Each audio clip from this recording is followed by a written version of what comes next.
সড়ক পথের চাপ কমাতে যানজট এড়াতে ব্যারাকপুর থেকে বাবুঘাট পর্যন্ত চালু হচ্ছে ওয়াটার ট্যাক্সি। চলবে দূরপাল্লার ভেসেলও। আজ ভাটপাড়ার গোলঘর পার্কে খুঁটি পুজোর অনুষ্ঠানে এসে এই বার্তাই দিলেন অর্জুন সিং। এবার ব্যারাকপুর থেকে বাবুঘাট এবং মেটিয়া বুরুজ পর্যন্ত চালু হচ্ছে ওয়াটার ট্যাক্সি। সড়ক পথে যানজট এবং যাত্রী স্বাচ্ছন্দ্যকে প্রাধান্য দিতে পরিবহন মন্ত্রী অর্জুন সিং এর ঘোষণা। তবে ওয়াটার ট্যাক্সির সাথে সাথে চালানো হবে দূরপাল্লার ভেসেলও। স্থলপথের পর জলপথেরও গুরুত্ব বাড়াতে চান পরিবহন মন্ত্রী। দেখুন, জলপথ যদি না আমরা করি তাহলে শহরের যে ট্রাফিক চাপটা কমবে না। ওয়াটার ট্যাক্সি চলবে, ওয়াটার ট্যাক্সি আছে।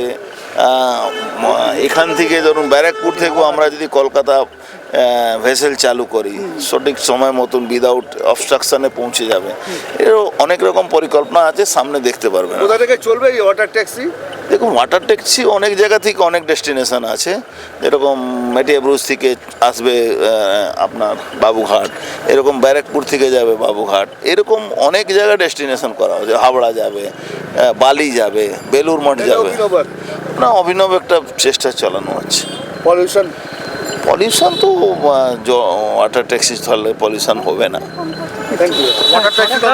নতুন উপহার কিছু না, পুজোরকে শুধু সামনে করে আমরা করছি না, আমরা অনেক কিছু সামনে করে গেছি। আগামী বছর মার্চ মাসে সরকারি বাস প্রায় 1,500 মতন নেমে যাবে। সরকারি বাস 1,000 বাস মার্চ মাসে, আর 500 বাস ইদানিং দুর্গাপুজোর আগে নামাবো আমরা।